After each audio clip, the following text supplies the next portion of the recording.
You good, Karen? Mm-hmm. Okay. My name is Ed Nardi, Chair of the Natural Resources Commission, and I am calling this public meeting to order at 7 p.m. Tonight's NRC meeting will be a hybrid in-person and Zoom meeting.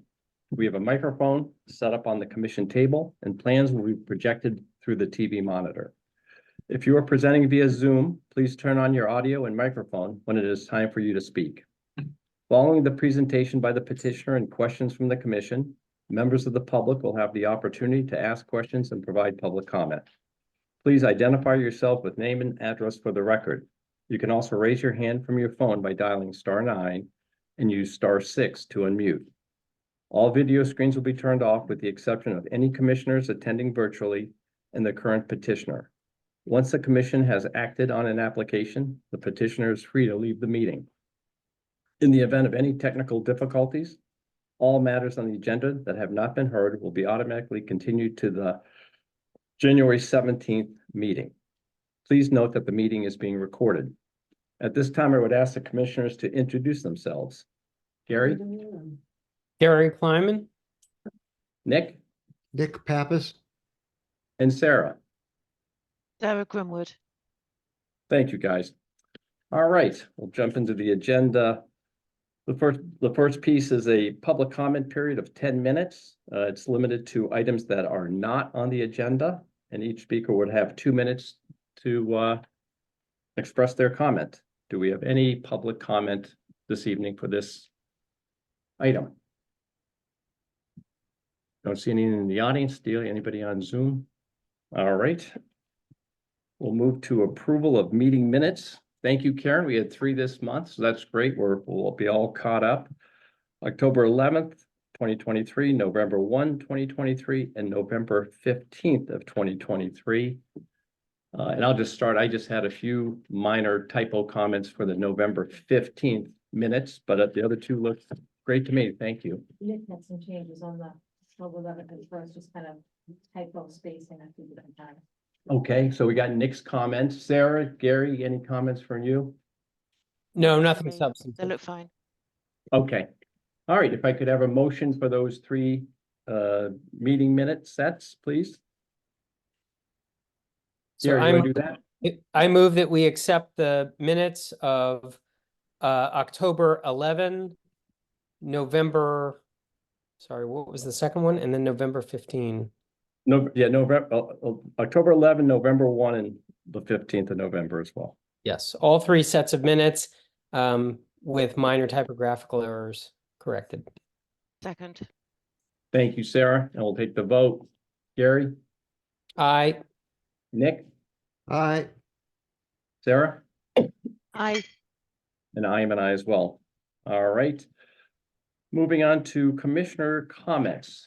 Any from Sarah, Gary, Nick? No. Okay. Thank you, guys. Delia, director's update.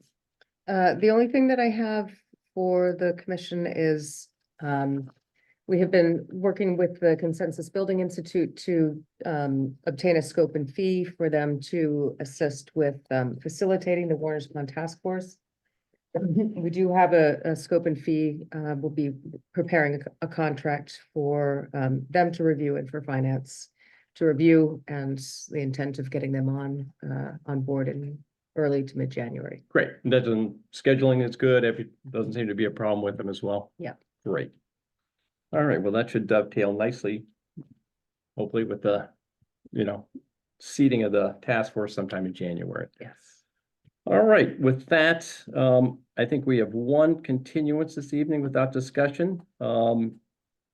Nick, could I have a motion for that 1 continuance for 154 Southfield? Just a second while I find it. Hold on. Okay, I move that we continue without discussion to January 17th.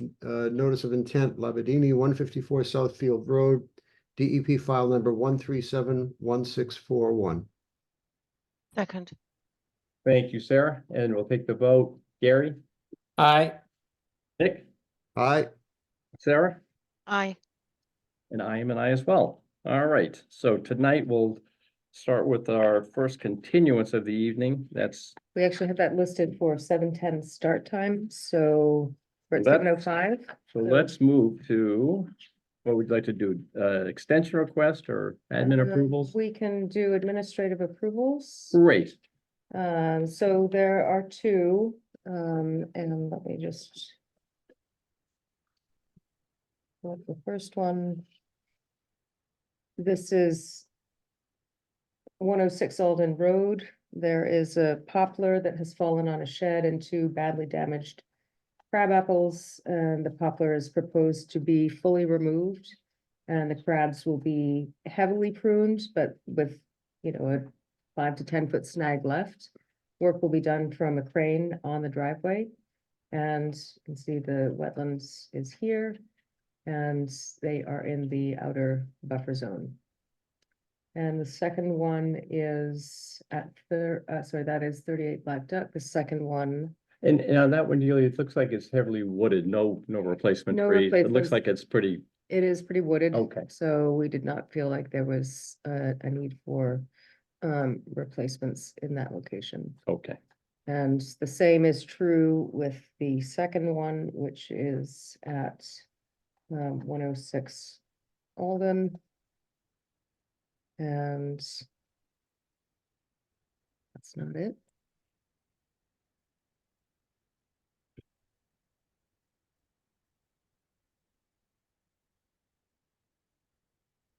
That's not it either, sorry. You're really similar. All right, let me see if I can get that back. So I think I might have closed it by mistake. There are 5 trees Mhm. at 106 Alden. And they're all in the outer buffer zone proposed for removal. They all do pose a danger to the house. Mhm. Again, heavily wooded and not something that staff felt warranted any replacement. And those would be fully removed. No Flush stump cut. grinding, just flush cut. What are they, white pine or? There are 2 white pine, 2 oak, sorry, 2 white pine, an oak, and 2 small beech. Okay. Gary, Nick, Sarah, are you good with the, Yeah, all looks fine. okay, Yeah, fine by me. Yep, good. okay. Great. I think we're good with the administrative approvals. Okay. See We you. could jump to certificates of compliance. There are 2 minutes left before the 7:10 start time for the continuance. So 675 Sudbury Road, that is a partial for construction, house construction at 709. Sudbury Heritage Pool and Racket Club was for tennis courts, construction and pavilion. And then the Concord Public Schools, they reconstructed a walkway Ah. on their property at Ripley. And those have all been visited by staff and they are in compliance with the orders of conditions. Sites are stable and we recommend those are ready for issuance. In the partial for 709, that's what's left to be done on that. It's for the second house. So Okay. it was tied to both parcels, I get you. So this is the This is the the- back, the back half Right. of the approval? right? Okay. I'm sorry, can you speak a little louder? It's very hard to hear, Bertie. Yes, and Thank thank you. you for saying that. Thank you. You're welcome. Okay, we will do so. Want me to move? I move Yeah. that we issue certificates of compliance for 675 Sudbury Road, DEP file number 137389. For 155 Old Bedford Road, DEP file number 1371077. And for 120 Merriam Road, DEP file number 1371619. I would second, but I just want to clarify, the first one is a partial, right? Yes, Correct. So I Partial. second, All right, and we'll take the vote. Gary, aye. aye. Sarah, Aye. and I am an I as well. All right, so COCs are done and we'll go back to the 710 application. So, notice of intent, Crosspoint Associates, 768 Elm Street, DPO file 137-1650. And who's with us this evening? Carrie, Brian go ahead. Butler, Oxbow, and Kerry McCormick from Crosspoint are here for the applicant. Evening. All right, I think we just had a couple of issues here, if I'm not mistaken, right? Just yep. So Brian, you gonna walk us through the last couple of Certainly. issues here? And I may have Kerry weigh in just to back me up or bail me out.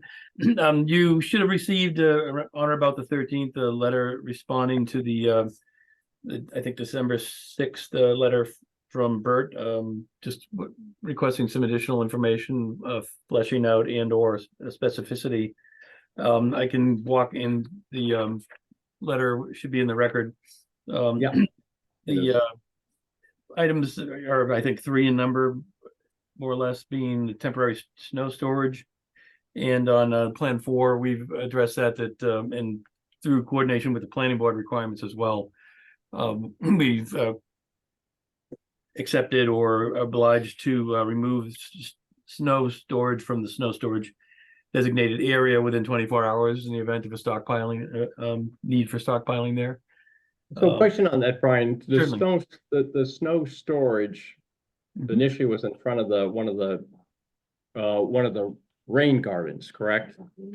And then Yes. the recommendation was to at least remove that to somewhere else. Is that being removed, that snow storage No. area now? I can go. Elsewhere? Kerry can- Yeah, Chairman, I can go into that in more detail as we, Yeah. so Crosspoint Associates own and operates. Excuse me, Yeah, just name and Sure. address for the record. Certainly. Kerry McCormick, Director of Development with Crosspoint Associates with office at 188 Needham Street in Newton, Massachusetts, for the applicant for 768 Elm Street. So Crosspoint Associates owns and operates a number of shopping centers, over 3 million square feet throughout New England. So what we do is, we have contracts with snow removal vendors. When their snow reaches a certain amount, we're contract to, in certain locations, if we don't have designated or enough for snow storage to remain on site, we contract with them to remove it. So within a snow storm that's large enough, usually it takes a while to get all the equipment mobilized. And before there's any snow melt or anything like that, that snow pile would be removed. So there's a limited amount of area that to temporarily store snow. The backside of the site is preferably the best to keep it out of the front. So customers can continue to park and access the storefronts. So that is the place we've located the temporary snow, and the idea is to remove it within the 24 hours so that it doesn't It snow. is still within the, So it's still in front of the rain garden, if you will, but it's got a 24-hour ticker on it. Is that fair to say? Correct. Yeah. Okay. All right. So that should resolve that issue. Okay. Thank you, Carrie. Sure. Appreciate that.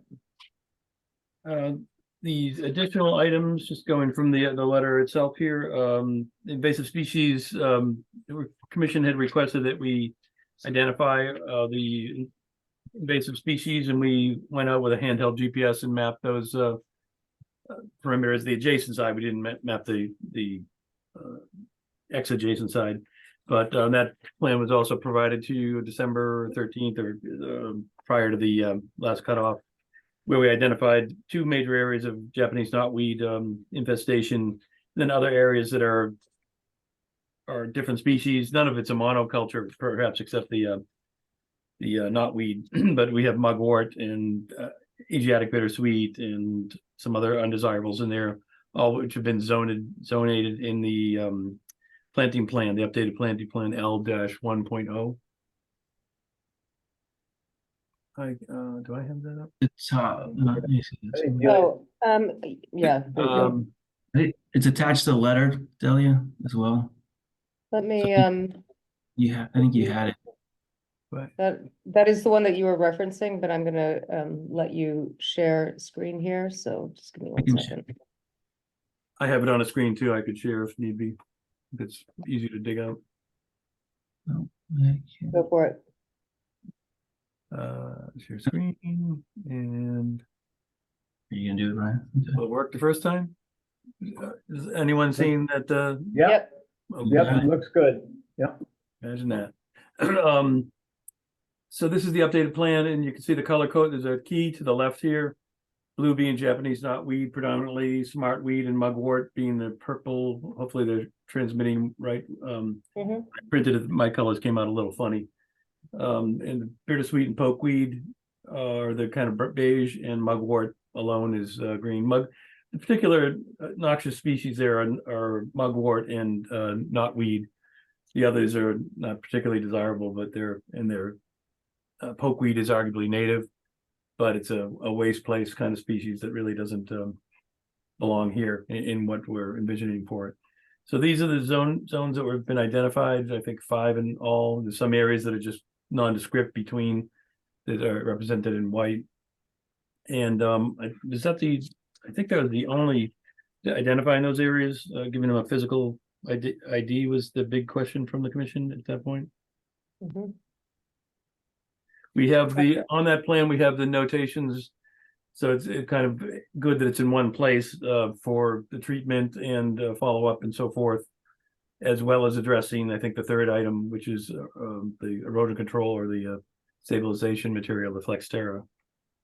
But if there's any questions from the commissioners or anybody, we can hopefully answer regarding this updated sheet.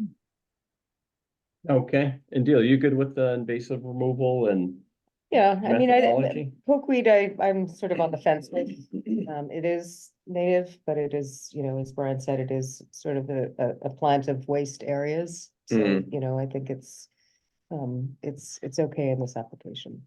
And I think last time there was a question about foliar spraying or not, foliar no spraying. foliar anymore, right? Right. Okay. Okay, great. Yeah, I think that Um, was why we wanted it made clear where the invasive species were, because the Japanese knotweed was going to get sprayed. That's right. So that's right. The knotweed is going to be sprayed. Okay, Yeah. but all by a qualified Right. entity. Right. Okay, all right. Other comments, Nick, Gary? Any No, comments? I'm okay with Okay. it. You Yep. good? no problem. Okay. All right, I'll go out to the public. Any public comment regarding this application? Don't see any here, any online. I am not seeing any online. Okay, so I think with that, I think we do have an order of condition prepared. And I think that is, That's Nick, I me. think that's you. I move that we close and issue an order of conditions for 768 Elm Street, DEP file number 1371650, with findings A, B, C, standard conditions 1 through 20, and special conditions 21 through 57. Second, Thank you, Gary. And we'll take the vote. Gary, aye. Nick, Aye. Sarah, Aye. and I am an I as well. All right. Well, thank you. And good luck with the project, Carrie and Thanks Brian. very much, and thanks for meeting us on this kind of week when nothing happens on the rest of the planet. We appreciate your commissioner's time, in particular, volunteering to be available for this. Thank you. Exactly. You bet, likewise. Have a good Thank night. you all. Take care. All right, moving on to new applications this evening. This is notice of intent, New England Deaconess Association, 165 Ornac, DEP file 137-1659. And who do we have this evening? Phil, if you like, come up and right to the table and join us. We can also we should pull plans up on the screen so people can see. That would be great. Yeah, yeah.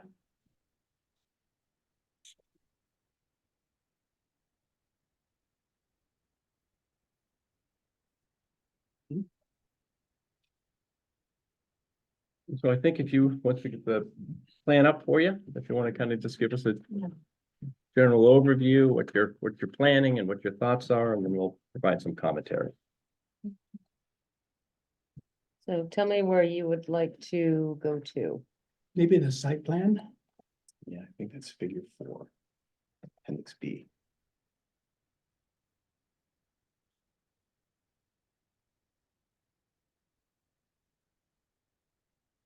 There it is. That one. Okay. So So just Yeah. name and not an address for the Yeah. record, please. Bill Giesentanner, South Great Road, Lincoln is the address. Mm-hmm. I work for Massachusetts Audubon Society Extension Service.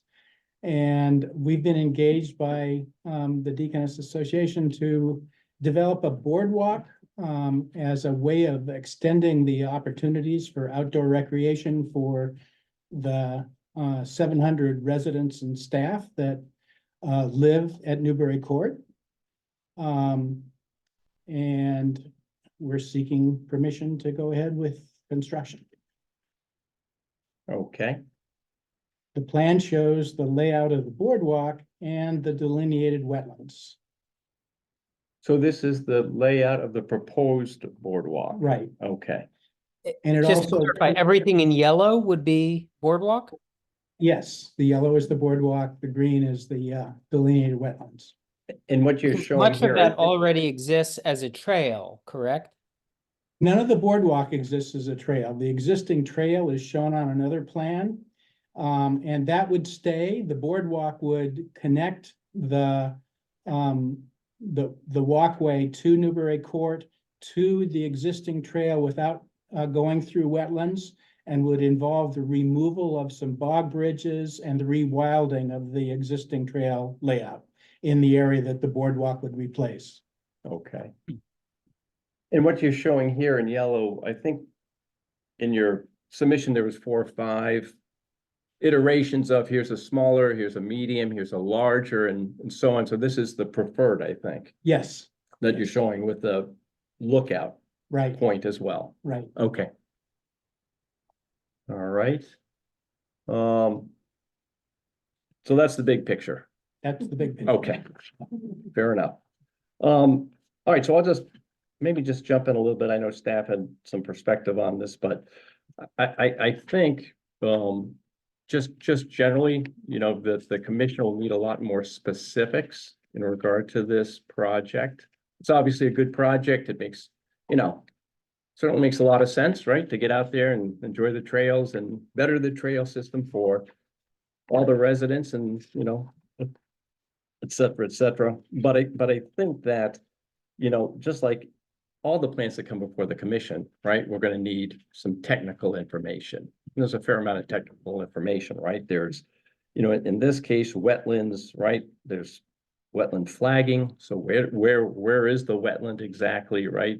The GIS kind of general coordinates really don't pass muster when it comes to an application of this type, working in such proximity, and certainly in some considerations in the wetlands. So we have to identify that by wetland flagging. And on those plans, typically we put the buffer zones, the 25, the 50, the 100, et cetera. That there's floodplains there. That then, of course, you'd overlay that with your boardwalk and bump outs, right? I think it's a 5-foot. 5 foot boardwalk you're wide with proposing. bump outs approximately every 300 feet. Okay. And then again, then as you drop the boardwalk, any details, you know, how it's supported. I know you mentioned 1.5 posts. I know you mentioned the bump outs, of course, the lookout point. So any of those details have to go on. Elevations above, you know, because I think you've got to provide enough light and air a little bit into, you know, all the wetland areas. And of course, then standard kind of construction aspects of it, right? Erosion controls, if there's any stockpiling or you want to stage some equipment or materials, where that would go. And so I think, you know, there's a fair amount of kind of that technical plans that have to come before the board before you kind of move ahead with the construction aspects. So I think that's just kind of an overarching statement, right? And just to also just be clear that you know, for a project of this nature, a GIS plan is not sufficient. It needs to be a survey plan that shows, you know, all of these elements that I was just talking about. And, you know, it does look like there's some areas, so you've presented it as a limited project under the Wetlands Protection Act. But even with that, you have to demonstrate that you have avoided and minimized wetland impacts. It's not permittable unless those impacts have been avoided and minimized. I mean, that's Right. straight out Yeah. of the bat. That's something that has to be demonstrated, and I don't think that's quite. I think you can do some tweaking to the location, given, what we see with the wetland delineation and the 25-foot buffer, and that needs to be demonstrated in order for the commission to be able to issue an approval under this. And an example of that, Delia, right? For example, your proposed yellow, right, on the, the lower portion there, it's very close to the 25, right? So that, by mitigating that, stepping just to the other side of the 25, for example, Mhm. would mitigate a lot of that linear footage directly in the wetlands. So it's, those are the, where you can mitigate to avoid those kind of, intrusions into the wetlands. Those are the kind of the steps we're looking for in terms of mitigating and minimizing, if you will. The other question that I would have on this is that, I mean, it's a boardwalk, and it seems, as a boardwalk, it's fairly innocuous, but DEP does expect with boardwalk projects that there's mitigation. They view this as fill in both floodplain and in wetlands. And if you're able to, I mean, we have a schematic of what your boardwalk might look like, but we don't have any plans that show the elevation, so we don't know whether there's light that's able to penetrate and not cause what would be a vegetative impact to wetlands. If you can demonstrate satisfactorily that there's, then I think you're just looking at impacts that would be from, the footings, whatever those footings are, and showing those details of what that is, and being able to, provide some sort of mitigation. Lincoln just had an order of conditions appealed that was issued to their land trust for a trail construction that did not propose wetland mitigation. Mm. So DEP does, I mean, they do. Look at these They things do look at closely. these things, Yeah. and, I mean, it seems like it's a fairly innocuous project, but, it still has to go through the same standards as any other project would. And then I just had a question on, I think the write-up said 1.5 inch post would be the kind of the support. And again, I just don't know how that's, again, I'm no expert in building these things, but just how you kind of support things with just an 1.5 inch bearing, if you will, every umpteen feet. I don't know if they're 8 feet apart or 10 feet apart or 6 feet apart. But it seems like, there's a decent amount of load that's going to go on these, and it'd be helpful to understand that detail ultimately as well. And we just had the National Historical Park just did boardwalk replacements on a number of their boardwalks in Concord and Lincoln. And if those plans are helpful to you, we can certainly share those. They did That's like a a good idea. diamond pier construction for their footings. So Yeah. I don't know if that's helpful, but we can certainly just, I'd say sure, yeah, if you want to share that. It seemed like the latest, You know, very low impact, easy to install kind of footing element, and then they just rested their post on, right, Right. to support their things. But again, happy to share that with you as you develop the plans. So a couple of things I'd like to respond to. David, can you talk about the flagging? Because we did Sure. flag the wetlands. Sure, and I'll just identify David Cameron, Fleetwood Environmental Solutions LLC, 84 Russell Street in Hadley, that's where I'm from. And I was making notes feverishly when you were talking, And we're happy to pass these notes along to you as well. So, Yeah. that's great. not to, So as far as the resource, I heard comments about plans that need to show resource areas and everything. We can certainly go back and we can enhance plans and make them more Mhm. readable. I just want to make sure if we're going to ask Deaconess for to authorize us to make revisions to plans that were crystal clear on what's Yep. actually needed. So the green line on this plan, well, of course, the yellow represents the proposed alignment for the boardwalk. Yeah. And during the site walk, Bert suggested that there may be opportunities to pull that out of the Mhm. BBW in places, and I think we agreed that's certainly something that we can do. Yep. But the alignment for the boardwalk was actually laid out by Bill before I delineated the BBW. He had presumed that much more of that area was actually BBW than it is. And so now that we can actually see these things, one superimposed on the other, I think we have some opportunities to minimize Yep. wetland impacts, so we can certainly do that. So the green line represents the BVW boundary that I delineated. That's not just a sketch on a GIS map. Those were actually surveyed flag locations. Each one of those flags was actually surveyed, so they're very, very accurate. The BLSF boundary is shown on there. That coincides with elevation 120 feet. The riverfront area for both the Sudbury River and, I don't know, is it Jetty Dugan. Dugan Brook? Yep. Okay, they're both reflected. Mhm. So I just want to, and of course, we've got very detailed topo data there from LiDAR too. So I just want to make sure if we're going to be doing plan revisions that. So those are 10-foot contours for LiDAR, Right. and we expect, max two, 2 feet. usually one, Okay. and especially if you're dealing with floodplain. I mean, Yeah, I was that's just gonna what the- say, right, yeah, 10 feet is. Yeah, Substantial.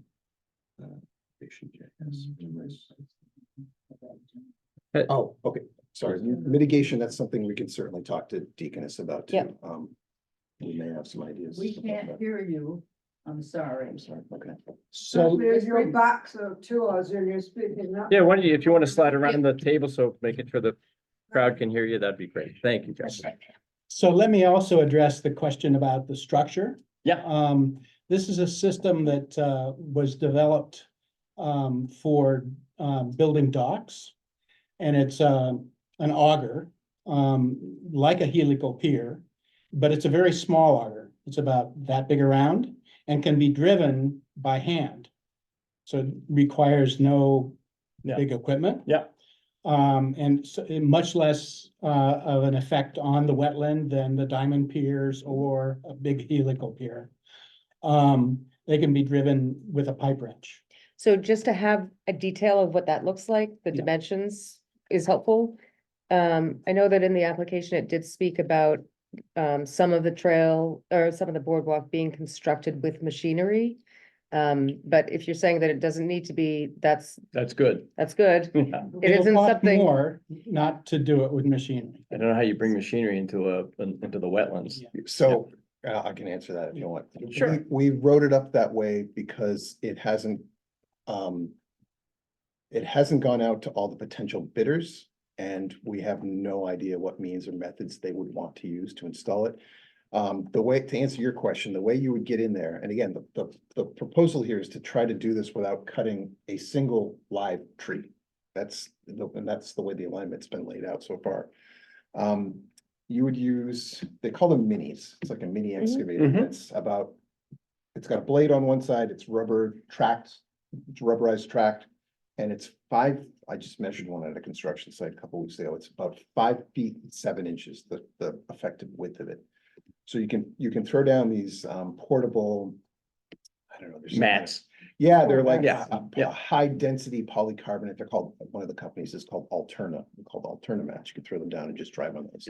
So we threw that in the narrative, not knowing precisely what the selected contractor would want to do, and recognizing that that may be a big factor for the overall costs of the project.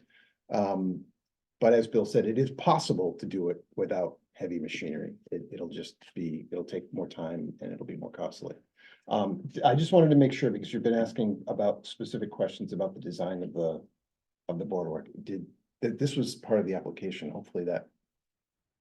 Did you not see that? This should be I think it's figure 5.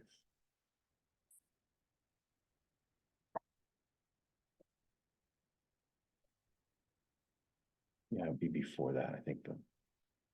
no, that's Yeah, I think- something that was in the application. Yeah, no, I didn't see that necessarily, but I missed it. I apologize if it isn't in there. Should be figure 5. But that's okay, Okay, because so the thing anyway, is eventually what you yeah. really want to work to, what the commission almost wants to see is almost your construction set. Yeah. If you will, right? You've got components of it prepared, which is great. But then as you pull that together, it starts to look and feel more like, what you'd be following along with the contractor, right? If you Right. will. Plan, So survey, construction details. as I've built these in other situations, especially without a detailed plan, survey plan of every tree. It's a lot of layout in the field, working with the contractor on site, and avoiding impacts that way. So, and the same with where we put bump outs and things. It's all, a lot of it is in the field management. And so a construction set is something I've not done on these projects. So it's just details and a general layout and flagging in the field and then working with the contractor to minimize impacts. I don't know how comfortable you are with that, but Well, I think, for example, I'm going back to like Giroux, where they laid out all their paths, right? And but I do recall we went out, once that was laid out in the field, I think the commission and staff went out there and looked at it because they had some issues like that as well, where there was a couple of, or a handful of trees that, hey, we don't want to take this down, right? We're running right into this, so how about if we're gonna slide over to this side and then swing it back this way, and it got resolved that way. But I think it's important to have a baseline plan set that says this is the intent, knowing that there'd be field issues. I don't know, Delia, does that, something like that make sense to have the plan, but then once it's laid out in the field with the contractor you choose, There may be some field modifications. maybe staff I mean, can come that's- out with you right. and sign off in the general. Yeah. Okay, and then if you come up against an issue that wasn't initially approved, staff can come back and say, Right. yeah, sure. Right. And I mean, that happens all the time, especially with a trail project. But I think having, you know, I mean, again, with Giroux, there's that level of detail on the plans that, you know, everybody has a little bit more level of comfort that we all know what the impacts are going to be and how they're going to be mitigated. And for something like having, you know, you do have the wetlands delineated, you have the boardwalk shown, but with it is not the level of detail that is enough formidable. for, point, yeah, the commission to issue an approval on something like this. I'm struggling with sort of visualizing what would be at the level that you need. So Giroux and National Park Service, we can send you those two plan sets Yeah. so That'd be that you good. can understand what that looks like. But it would be an engineered drawing set. Along with a narrative that explains, you know, it's fine to make some calls in the field, but a narrative that explains how you make those decisions, how you minimize impact. So some of the narrative accompanying a plan set that at least, you know, reflects the boardwalks as much as possible outside the wetlands and so forth. So, you know, modifications to the plan set, but also some narrative that explains how you intend to minimize impacts. Yeah, and that step-by-step process, for example, we'll get a contractor on board, we'll lay it in the field, we'll have staff come out, take a look at that, make sure, you know, have the close approximation to the plan, and then, of course, they can be on reasonable call if other issues come up that the contractor wants to deviate from the initial layout and sign off. Right, I mean, essentially, we would expect that as with any project that gets approved by the commission, you know, we do a pre-construction site visit on every single project. We go out, we look at and try to, you know, head off any issues like that. Trails can be a little more complicated just because, you know, sometimes they can be, but you know, I don't want to give the impression that we're gonna be coming out on a weekly basis with, you know, meeting with a contractor and doing a No. shift every, you know. Yeah. Cause it really, you know, with having that, you know, additional level of detail, it should just be something that's a little bit more, you know, I think on Giroux, I think we might have gone out, you know, 3 times on that trail alignment. Yeah, I And think with- commission only went out once for the Yeah. initial Yeah. walkthrough, then. And the Park Service was more, I mean, but it was, you know, that was in wetlands, you know, so, and those were replacements. So those boardwalks had been there for a long time, and I don't know if they would have been permitted now in the locations that they were, but they were replacements, and that's obviously different than a new alignment, in wetlands. So, again, just sort of the process that I've used in the past is to do a detail layout by pin flagging the layout in the field. Mhm. with two sets of flags on either side of what is actually going to be the trail. Maybe they're 6 feet apart instead of the 5 feet, so there's a little bit of wiggle room, but not a lot. And that's done, prior to construction, prior to bringing any equipment on board. And I would be happy to move the layout that we've shown here, now that I know where the wetlands are delineated, to avoid more of the impact on the wetlands. So that could be done.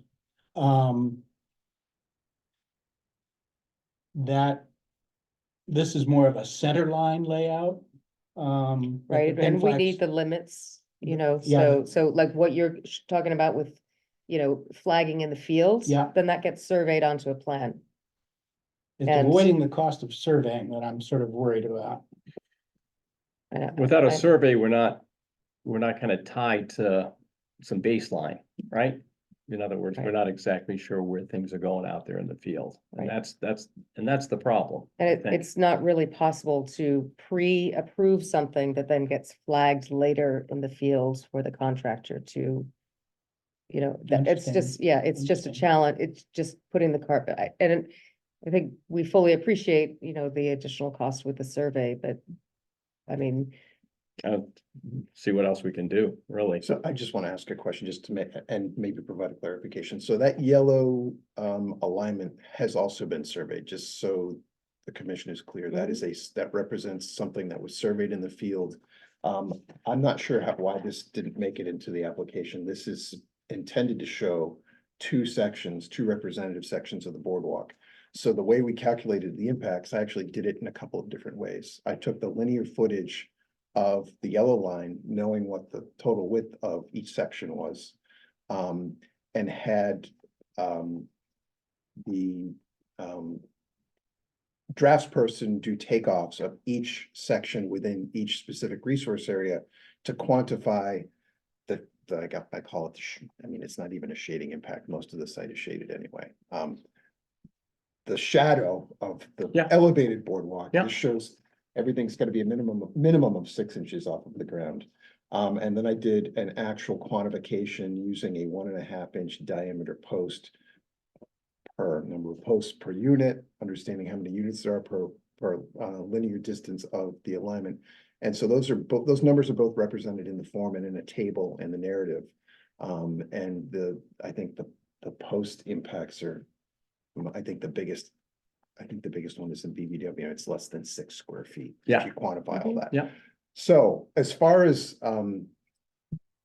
I'm not sure that I'm not gonna argue. I don't know if that DEP considers that a fill or not. There's a limited project for these types of projects, I absolutely, think. 100%. Well, the Corps of Engineers and DEP. I think, understand Corps consider it a doesn't, fill. Yeah. DEP, anything that is fill in BVW is. And it is down to a square foot. I mean, we've Okay. had this conversation, and every region is different, but Northeast is very, Okay, so then I need to ask a few more questions before, Sure. so that we can then Yeah. reconnoiter with our clients and figure out how they want to proceed. If there's 5.7 square feet of BVW being filled from the posts going in the ground, is the commission going to be seeking wetlands replication for that 5.7? we don't have a choice. So Well, as I just said, You, Lincoln it's a limited issue, project, so that actually does give you the choice. Not yet. You have not demonstrated that you have avoided and minimized. So, you know, you do a limited project when you are exceeding standards, and that replication, that avoidance, minimize, and replication would still be required Sure. under that. Right? Okay, yep, so that answers that question. Yeah. Yep, right. Actually, replication. There are 4 or 5 questions I have. The way this is written up is that no stormwater management is proposed because there's no new Yeah. impervious surfaces. Okay. Yeah. I'm not sure we could put gutters on the side, but that wouldn't work. Okay. Yeah. So. It's gotta go somewhere. That. I also we didn't put anything on the plans about sedimentation and erosion controls because the intent is not to actually generate any soil at all. If these things are just being hand drilled or driven into the soil. So I'm not sure where we would put them or what. Well, they if you would do. auger, there's gonna be some small right? And if Something's gonna you've come got, up. you know, I mean, so I think, So- you know, say you bring in some equipment and you have swamp mats, you know, and you're gonna come up to a certain point, and maybe as far as that goes with the equipment, then you might have some erosion controls before you take that material off the equipment and then bring it in by hand, something like that. So where there are areas where you're gonna have a little bit of slope, and it is hard to tell with with the LiDAR plans, where you have a little bit of slope and you're looking to just make sure you don't have any erosion and sedimentation into wetlands.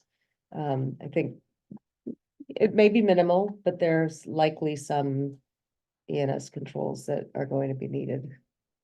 So this is like, I get the commission's intending to provide some sample plans that we could take a look at for similar Sure. project. Did they propose and show sedimentation erosion controls in They the did. project? How did they offhand? I think around the, So it was at The- the footings of the boardwalks, at you know, where they had, you know, and in the case of the National Park Service, those, you know, they basically, as I just described, they had you know, where they had, you know, say the boardwalk was here and they bring the equipment up to this point. And so that's where their erosion controls were. So did they mark the limits of work then? They did, Erosion control? yeah. In other words, the equipment would stop there, they'd offload their equipment, they wanted to store some gases, I remember, or something for their equipment, and we had them put it in a That was all. little containment So- further back, Right. right? It was mainly Right. for the staging and stockpile area? Correct, And the equipment, right. yeah. Yeah. Okay, Yeah. so they didn't put, say, 4 hay bales around each No. post? No, they did No, not. no, Okay, No, all no, right. no, So no. absolutely, Right. and we can, I think we can work to identify staging and stockpile areas for the Materials, sections, yeah. and we can, yeah, absolutely, we can show us some controls around that, I think, okay. Yeah. Bear with me. Okay, so this is the elephant in the room, I think, and before we speak to our clients and seek their permission to potentially develop a set of plans that are going to be much more detailed and have cost implications. The Concord Wetlands bylaw has a no build zone, 2 different no build zones, 25 and 50 feet, correct? No disturb and no build. Okay, so I think we can certainly work on tweaking the alignment to pull things out of BVW and potentially out of the 25-foot in some areas. Yeah. But one can't have a wetland boardwalk No. and be able to adhere to those. Right, so the provisions, so- 50-foot is a policy, the bylaws for 25-foot no disturb zone, the 50-foot no build is a policy, and there are provisions for uses that I would call a water dependent use. So I'd have to look at it again, but I think you are able to construct in the 50-foot no builds zone under the exceptions that we have in there. So, and we can talk about that offline, because I mean, that's certainly Well, something that We is, specifically sought a waiver from those anyway, it's in the Yeah. narrative, so I just Mhm. want to make sure before we ask our client to invest more funds in this project, that it's not going to be that those provisions aren't going to be a showstopper. well, the 25 is that's a tough one. Those are really just restorative in nature, but again, you know. You've got a tough issue here though with, looks like lot lines on Plan West, right? In Mhm. terms of the 25 seems to be, Right, if that's the, the purple is the 25. yeah. Right. So that is gonna be challenging. It has been something that the commission has permitted for trail projects. Could you explain that a little bit more? I'm not sure I'm following. So you're So the saying, commission has permitted work in the 25 for trail projects. okay, so I guess maybe I'm missing the point, or I'm not understanding. If there are portions of the boardwalk that are proposed to be within the interior of the BBW, Within the wetland, right? yeah, so those need to come out. I mean, to the maximum extent practicable, and I think that needs to be, you know, there are areas where that can happen, and there may be areas where it can't. That's Right. the And mitigation those are the aspect. mitigative Okay, areas, so right? the areas where it can't come out of Yeah. BBW, Yeah, obviously the provision provisions of the buffer zone that is a no build or no disturb that they can't possibly be complied with because it's going to be crossing those Right. zones to go into the wetland. Right, Okay, right. so that's not necessarily going to be a showstopper where there are sections going in BBW. As long as you can show that you're avoiding and minimizing, then yes, okay. I think that's Yeah. fair. Okay. You know, Yeah. we have trails and boardwalks in wetlands in the 25 and the 50 Okay. on That's, conservation land. Yes. Yeah. Okay. All right, great. Mhm. Thank you for that Yeah. clarification.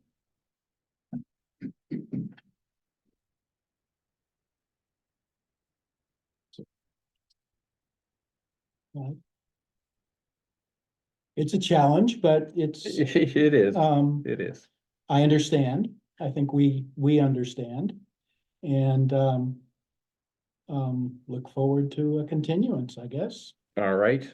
And do you want us to, obviously, there's a lot you have to talk internally with, et cetera, et cetera. So, on a continuance, any thought on timing, or do you want us just to place you on?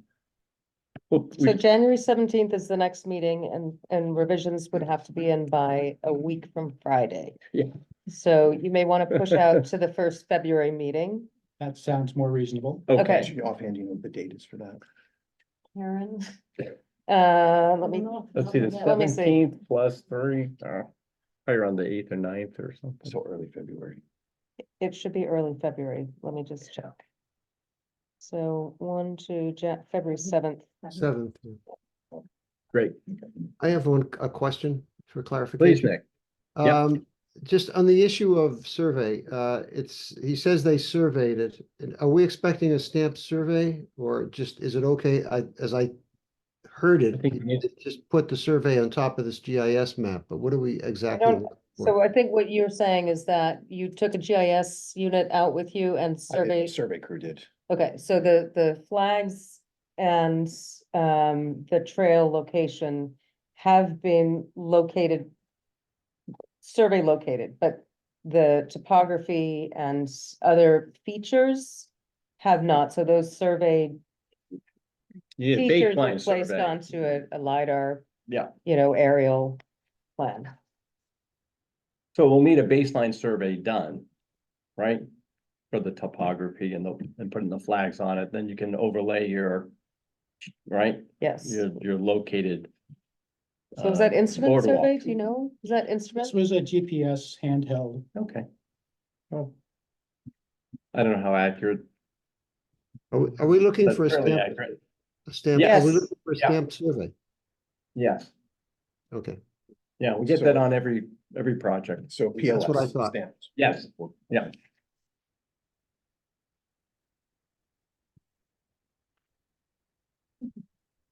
I have some. But again, if we share the National Park Service examples, they're gonna see what, we're expecting.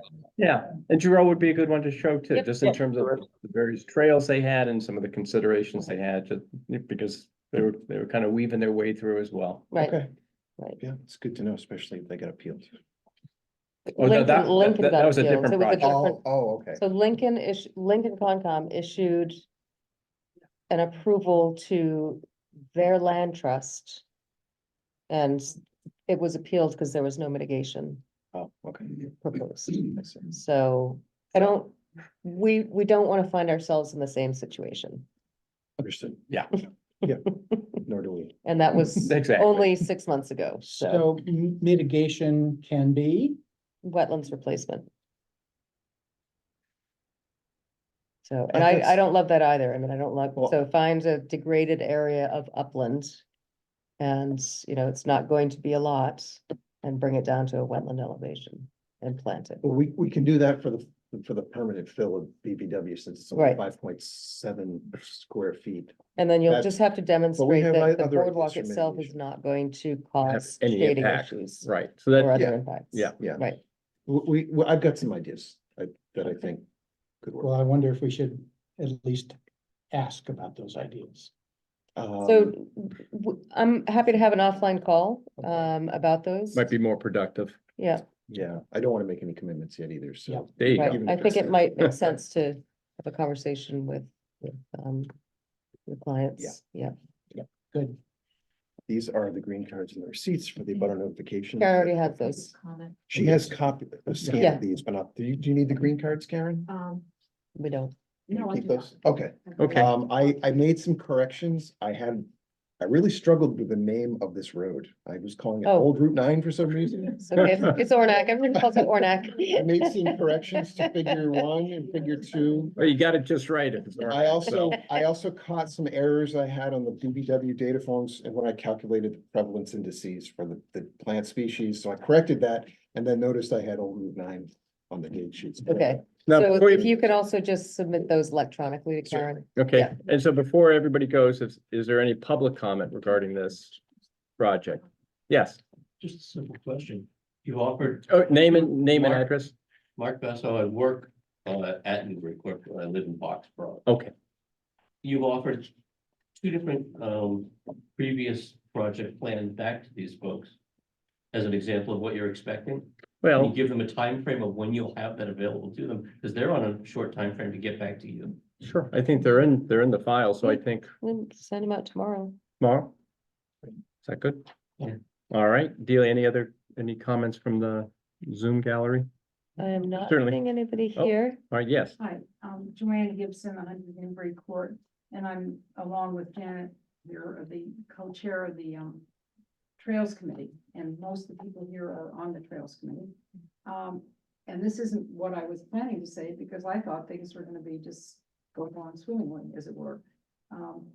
So I just want to get some idea of time frame. I mean, we were really hoping, this is a very important project for Mhm. us. I mean, it's how we get out the door. There are 800 people kind of waiting to go out and walk on this. And I don't want to get people's hopes up if this is just gonna be mired in what it sounded like it was tonight. In other words, when you meet on the 7th of February, that will be, we will have had a survey by then, is that right? well, I think that eventually will be up for your professionals to answer as well as ownership, right? If you will, in terms of, But if we say we can't afford it, then we're dead in the water, as it were. I mean, perhaps, Yeah. So, that is correct. in other words, we have to do a survey before we can move forward, At a minimum, at the minimum. Yes. And then there's several other things to do.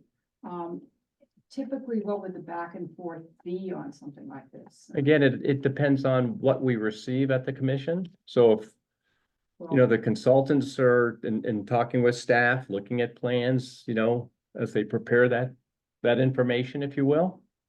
If it's in really good information, if it's in really good shape on February 7th, if that's the date you come back before us, then my guess of it is we'll probably make a lot of good headway there.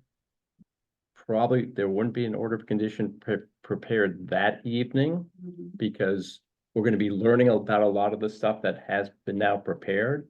But if it's in good shape, best guess is that an order of conditions could be given out the next meeting after that, Which would be. end of February. Or every 3 weeks, every 3 yes. weeks. So the 28th, I guess. Third last day of February. Yeah. Okay, and then, but they can't, well, all right, that gives me an idea, but are how expensive are surveys? I'm just curious. No idea.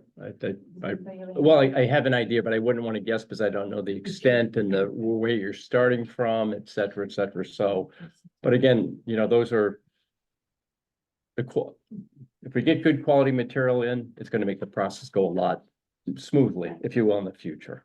So, yes, please. I have a question. Name and address, please. Betsy Moyer, 80 Deaconess Road, Concord, Massachusetts, 01742. Thank you. I want to know, is there a sample we can look at that is successful, that has met your requirements, that has been accepted by the commission, but is kind of similar to what our problem, like someone else who's tried to build something in the wetlands, a boardwalk or something like that? Yeah. That we can look at. Yeah, no, it's a good question. I think that kind of dovetails with the aspect of getting you the National Park Service plans and the Giroux Park plans so that your professionals can look at that and, take away some details from that or some thoughts and kind of drive them into their plans as well, because those have been approved and I think built at this point, so. And there's some in Concord. Yes, yeah, both of those are in Concord. For the most part, there's some in Lincoln, I think. Right, on the National Park on the Service, it National Park straddles also. both Concord Yeah. and Lincoln. It's a good question though, because that, just seeing it done on one plan is very helpful to kind of help produce the next plan. Yes, please. 80 Deaconess Road, Concord. I found it very hard to hear you, and I just want to define maybe 1, 2, 3 major points that you really are concerned about, like was it the slope where the trail starts? Obviously part of the wetland. What were your 3 main points that you're worried about? So I would say the 3 main points are making sure that the trail as proposed is avoiding and minimizing wetland impacts. Yeah. The second would be that the plan, that the proposed work is shown on a surveyed plan with a little bit more detail. Yeah. And Details. and just more details for how the boardwalk is going to be constructed. What do the footings look like? How far above grade is it going to be? What's the loading?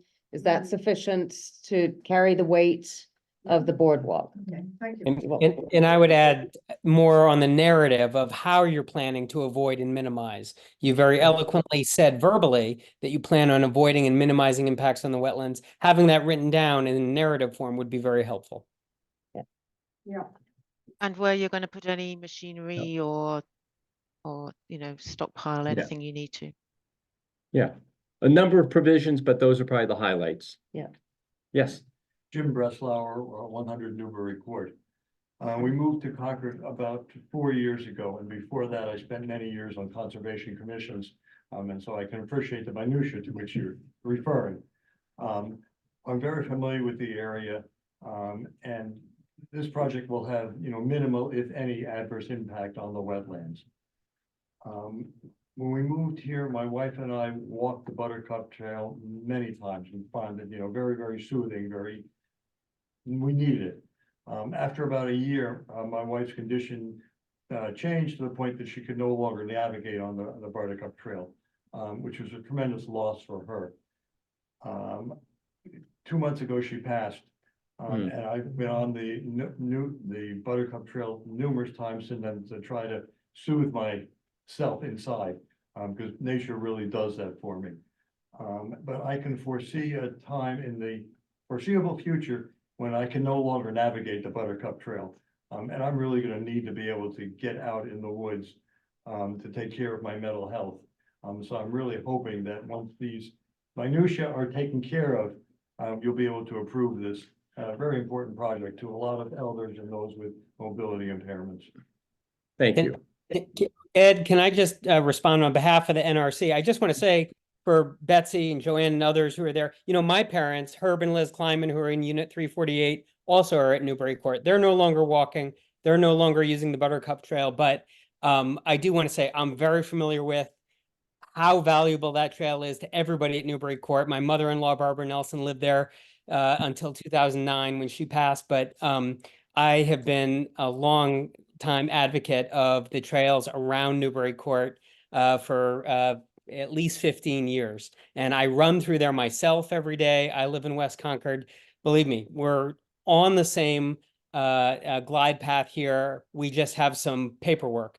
I would not get too worried about this. We just need to see the plans that your professionals have documented the way that the NRC is expecting to see them. So it's just going to take a little bit more time. But I think that it's a great concept. And in general, we're very supportive of trails.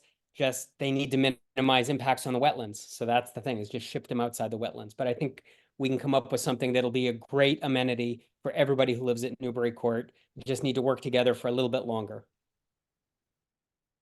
Thank you, Gary. Yeah, Mark Bessel again. You've talked a couple times and mentioned the term offline. If there are questions that our professionals have of you in between the time you provided them Yes. the guidelines you're looking Yeah. for, and they have questions, pick up can the that phone. be handled offline, or Sure. do I have to wait till the next meeting? No, pick up the phone, People give call Delia all a the call time, and, they email all the time. yep, Purely to expedite everything. right. They're here to assist. Good job. Yep. looking forward to it. Okay. Thank you, guys. Any other comments? Okay, I think with that, we look forward to seeing you back soon. Okay, thank you very Thank you, much. guys. Thank you. All right, let's see. So guys, we're gonna continue with the meeting, so if you could hold any conversations until you're outside the room, that would be appreciated. Take your time, please. No problem. Thank you. Thank you again for all of your time. Yeah, thank you. I'll also thank you. Thank you for coming. Yeah. Great turnout. Thank you very much. Thank you. Yeah, very nice turnout. Thank you. You're welcome. Thank you. All right. Evening. Let's see, next project up. Let me just go to my. Is a notice of intent for Hawthorne Lane Realty Trust, 141 Hawthorne Lane, DEP file 137-1657.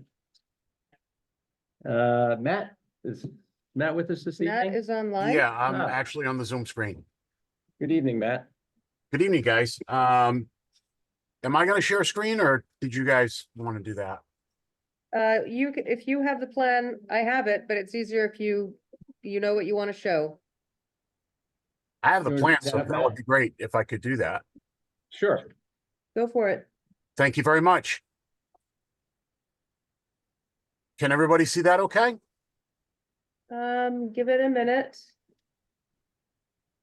And Matt, while you're out, just name and address for the record. My name is Matt Morrow. I am the owner of Morrow Environmental Consulting, and I am representing Hawthorne Lane Realty Trust for 141 Hawthorne Lane. Kim Walsh and Chris Bonner are co-trustees.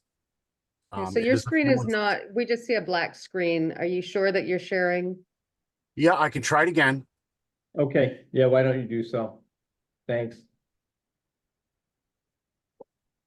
It's weird. For some reason, my screen is frozen, which is very We'll bring it up. Okay, I'll just bring it up.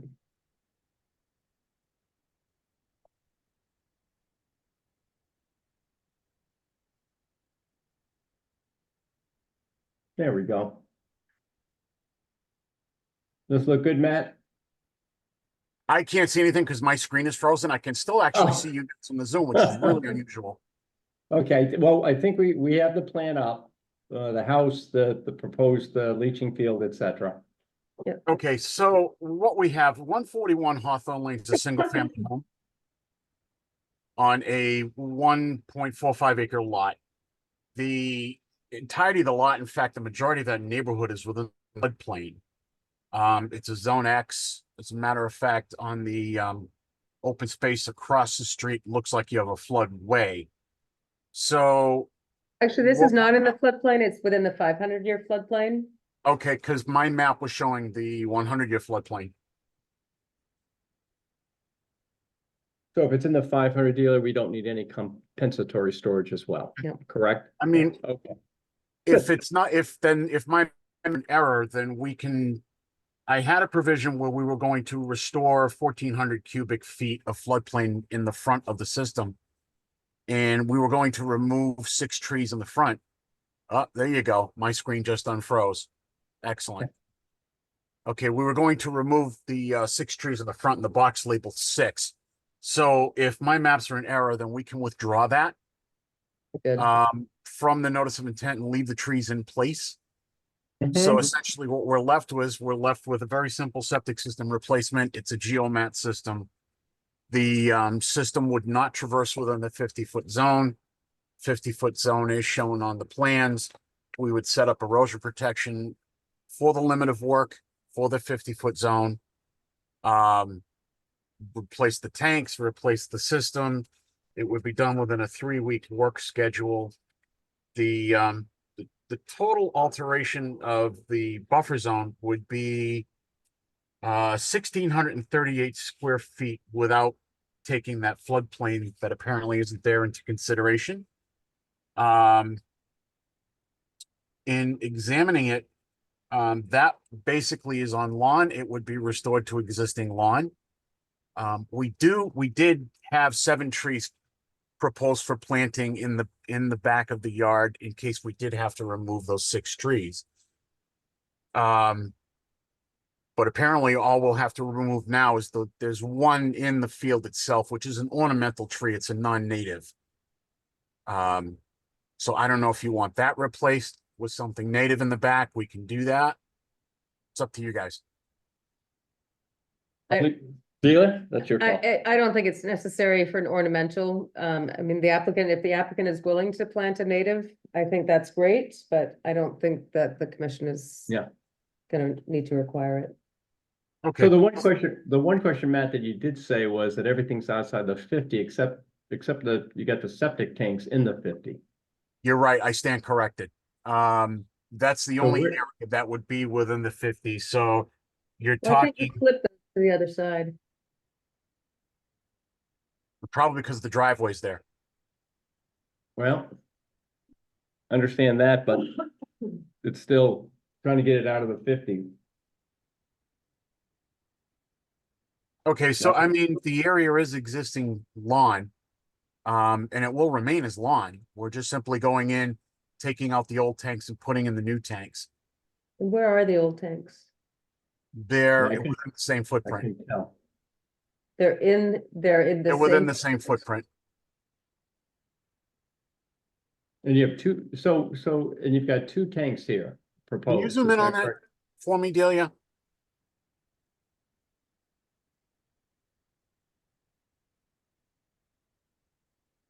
Okay, so you've got 2 tanks here.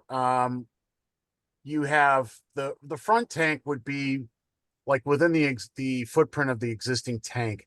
The second tank is added for flowage purposes. It's very common in septic replacements to have that second tank. And moving it to the other side would involve putting it in the area close to the driveway. Don't think that would be allowed under Title V. I do know that the Board No, of Health, there's no Tank, I've seen tanks in under paved driveways. areas and stuff. Yeah. Yeah, just a tank after all, It right? can't be within, I forget what the distance, it can't be within, I think it's 15 feet of the house. 10, I think it's 10, Yeah, 10 feet. but there's a foundation wise, driveway, Yeah, right? I don't think there's a driveway requirement. I mean, once the tank's in, you got access hatches to Right. inspect it and pump it or clean it. So the problem is that, I mean, you're placing something within the 50 when it doesn't seem like you need to do that. And if that's the case, regardless, the policy says, whether it's underground even, it then requires 10-to-1 mitigation. And so it just seems like it's going to be an easier, situation to flip it over to the other side. I don't know whether it can go, here so that you have enough room to work with, that you're not, getting into the driveway. It looks like it would fit here. You're removing this tree anyway. So I think it's just something to talk to your designer and see if that's something that's a feasible thing to do. Yeah, I know we had a project not too long ago where you recall it's an old septic system and they had you wanted to put the tank back within the Yep. 50 and we asked him, Yes, gotta get it outside the 50 and he moved it Yep. 10 feet outside the 50. right. So Yeah. I think we gotta be, again, trying to be as Consistent. consistent as possible with the approach. Right. And I just want to confirm on the floodplain here now, I'm doubting myself. The 155, It is, 141.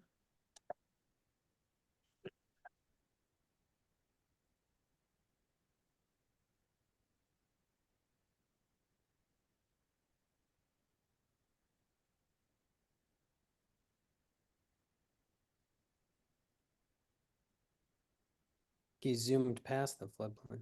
Oh, there. so yeah, it's outside the 100, it's within the 500. great. Well, that's a good thing. Yeah, All right, that is now- a good thing, so you can Save the just take that trees. note Yep. 6 and 7, and just clean up the plan so that those existing trees remain. So we're Okay, back to the 10. in the meantime, I'll talk to Evan about moving those out, and see what we can do now. what happens if we're not able for whatever reason to move them out? Just, why don't we have a conversation about that? I think, if you're having trouble with that, then just send me an email and we'll see what the problem is. I mean, it seems like it's doable, so. Okay, I can do that. Great. Yeah, When's again, next week? yeah, the only other question I had is could you, I don't know if you can slide the system a little closer to the road and put the tanks between the house and the system, if you got that 10 feet off the house. Right, I just don't know the You're starting dimensions to there. push up against the trees. Yeah, exactly. I don't know. Yeah. Yeah, you're probably right. You're gonna get into all the root systems of the trees. Yeah. Yeah. So that's probably not a good idea. Okay, so Matt, should we hold you for the next meeting?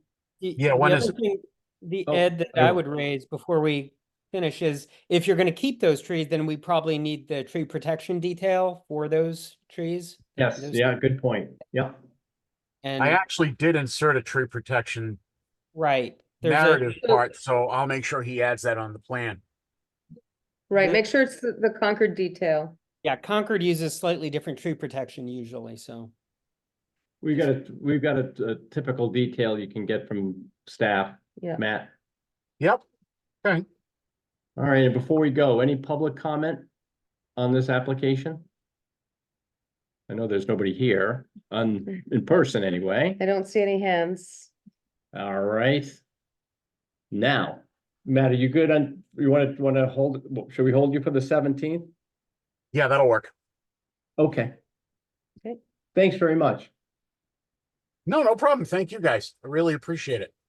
All right. Have a nice evening. All right, take care. You too. It's so long. Happy New Year. You too. All right. Let's see. So now we've got our last, I think, new application, which is a notice of intent for 103 Haywood Mill Road, DP file 137-1658. And do we have a representative of Cornerstone Engineering? Yep, Vito Colonna with Cornerstone Engineering, with a representative for the project, for the applicants fired on Contianas. And I guess I can start right in. I'll just share my screen. Sure. Yeah. Okay. Oh, there we go. All right, so this is at 103 Haywood Mill Road. Existing 3-bedroom house with a failed septic system. To the rear of the site is Haywood's Pond, and it has a BVW and bank associated with it. And there's also a floodplain, 100-year floodplain, but it's generally coincides down at the Toa slope with the wetlands. So we have our 100-foot buffer zone right through the site, and then our 100 and 200-foot riverfront areas that extend basically over the entire site. Right now they have a cesspool right next to the house, right in here, that little clouded area. It's a failed cesspool, it needs to be replaced. So what we did was we held the house plumbing, brought it out to a new septic tank, into a pump chamber, and then we're going to pump it up into the far corner of the lot, up into this spot right in this location. So the leach field itself would be fully outside the buffer. It would be in the riverfront area, but it's basically as far as we can get it away from that, the edge of the river. The new tank itself would be 90 feet from the edge of the resource areas. And then this limit of work right through here would be 74 feet from the limit of the resources. And all the work would be in existing disturbed areas and lawn areas. So we wouldn't really have any tree removal, and it'd all be restored post-construction back to lawn to match the existing conditions. Around the edges, we do have erosion barrier around the edge, and I believe we used a silt fence, just only silt fence right through there, and then kind of delineating the limit of work along that edge of tree line, so they stay in the lawn itself during the work. I think that's all we had. I'll just hand it back over. Thank you, Vito. I don't have any comments on it. It looks like it's a good improvement over a cesspool, and it seems like it's pretty straightforward. You're keeping everything as far away as possible from the wetlands, so that's great. Gary, Nick, Sarah? Nothing. Okay. Any public All right. comment? No, looks fine. Ready for motion? Yeah, I was gonna go to public comment. I just want to make sure you guys didn't have anything. All right, any public comment? Not seeing anything? Nope. All right. I think with that, Gary, Yeah, so I would move that we close and issue order of conditions under DEP file 137-1658 for 103 Haywood Mill Road with findings A and B, standard conditions 1 through 20, and special conditions 21 to 51. Second. Second. all right, thank you, Nick, and we'll take the vote. Gary, Aye. Nick, Aye. Sarah, Aye. and I am an I as well. Thank you, Vito. Good luck with the project. Thank you. Have a great night. Yeah, you too. Take care. All right, I think with that, we are done. Extension request. Got Concord Running Gun Club. Yeah. Delia. We have Heather Newton Oh, okay. on the line for that. Good evening, Heather. Hello. Can you see and hear me? Yeah. Okay. All right, great. Yeah, so my name's Heather Newton. I'm a consultant working with Concord Run Gun Club. I work for Gomez and Sullivan Engineers, based out of the Henniker, New Hampshire office. So that address is 41 Liberty Hill Road, Henniker, New Hampshire, 03242. And just to give you a little background, I guess, on the project, we originally received the order of condition permit for the project from the NRC back in September 20th, 2019. It was extended due to tolling with the pandemic, and then so that it expired the end of this year. So we're seeking an extension because the work isn't quite finished. We've made progress, but there's some additional areas that still need to be completed. So I'm going to pull up the original plans and just kind of walk through what's been done and what still needs to be done. And then also, I believe Chris Pryor is also here virtually from the Concord Run Gun Club, and he can speak more to what's been done related to the invasive species, which was also part of the order. So I'm going to try to share my screen. And we'll see how this works. Okay.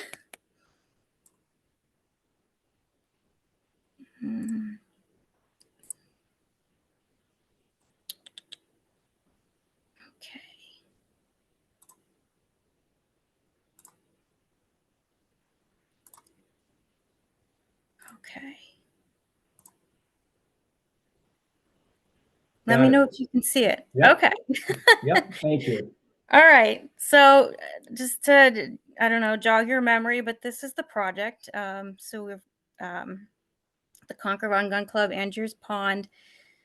The actual driveway or road to the gun club is the crest of this dam. And there was a state inspection of the dam. Gosh, I think it was back in 2016. Years ago. 2016-ish. There's some dam safety concerns at the dam. And the big things being there were several trees on the dam, which is, seepage and piping concern, as well as, if you have a high wind event, the trees can overturn and the root balls can pull, huge chunks out of the dam. And so that's a major dam safety concern. So part of the work was proposed to remove these large trees that are all identified on this plan, and basically, restore the embankment with compacted filter material and reseed it so that it's, a reestablished embankment with no large trees. And then the other piece, there was some past erosion areas that right here near the spillway. So that also needed to be repaired with, compacted filtered type material. We had some details on the second page of what that needed to look like, that repair. And then the third major thing was replacing in kind the bridge, the wooden bridges here. concrete piers weren't going to be replaced, but just the timber. And then some localized areas of repaving around those bridges. And so, you know, from the engineering perspective, which I was most involved with, you know, was the tree removal, this erosion repair, and then the work on the crest. What's been done to date, back in 2022, we did the tree removal and the embankment restoration. And I do have some photos of that work kind of before and after, if it's helpful. I don't know if anybody's had a chance to look at the site since that's been done. Let me know if you want me to show those pictures or not. But that was a successful project of just doing that. Can you see this screen? Not yet, still looking at the plan. Okay, hang on. Let's see.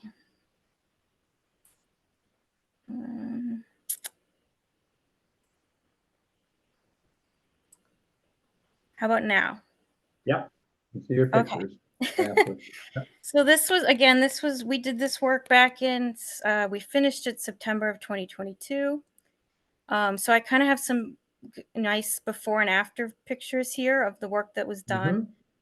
We had installed the silt sock as proposed. This is, you know, looking at, you know, if you're looking downstream, this is looking towards the right abutment. So you can see some of the heavy trees and vegetation on this dam. So we removed those trees as identified in the plans, and we compacted the fill. And this was also, you know, you can't see it in these pictures, but we did reseed that. This is looking at kind of mid dam. There's actually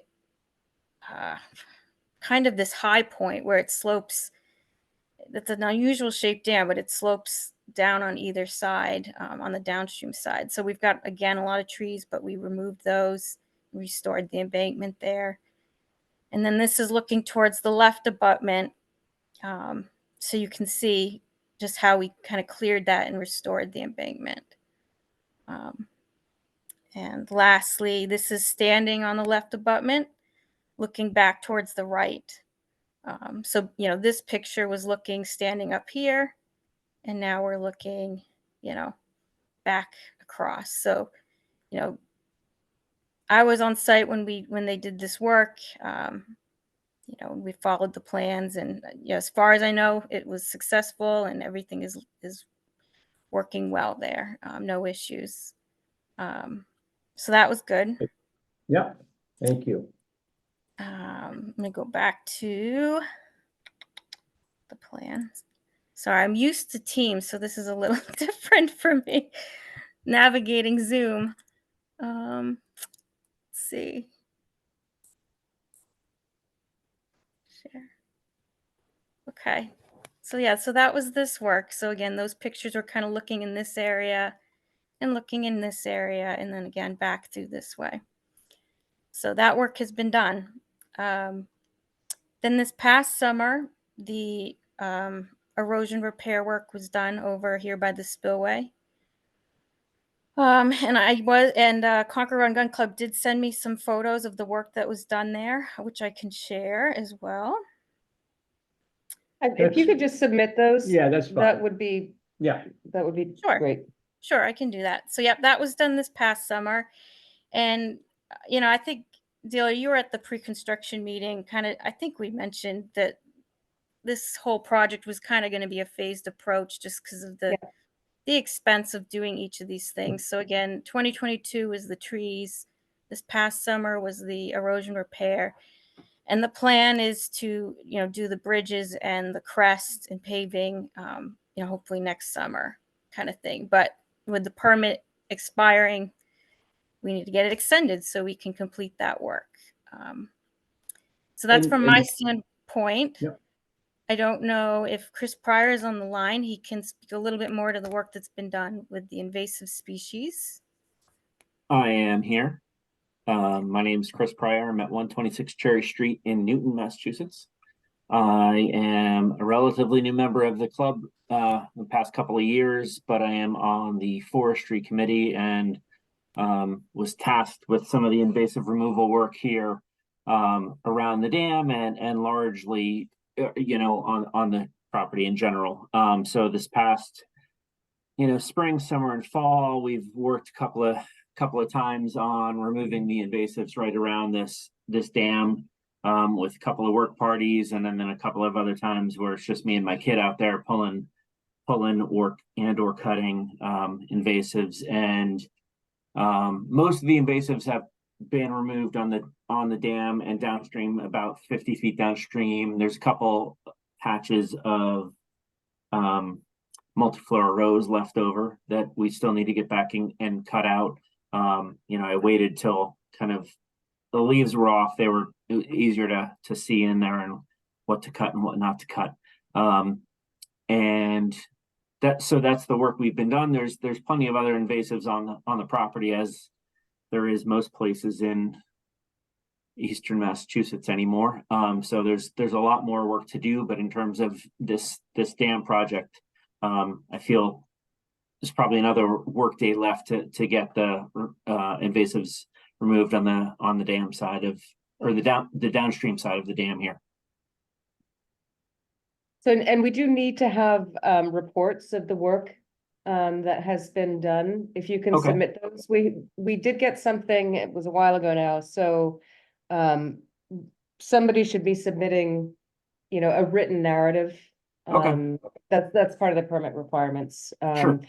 And, just to be sure that when you're cutting, that there's also removal of the root system as well, because cutting will not be successful in invasives removal. So, and we do have weed wrenches if multiflora, we find it most effective to cut it and then use the weed wrench to pull it out. So if that's something that would be useful, just reach out and you can sign one out.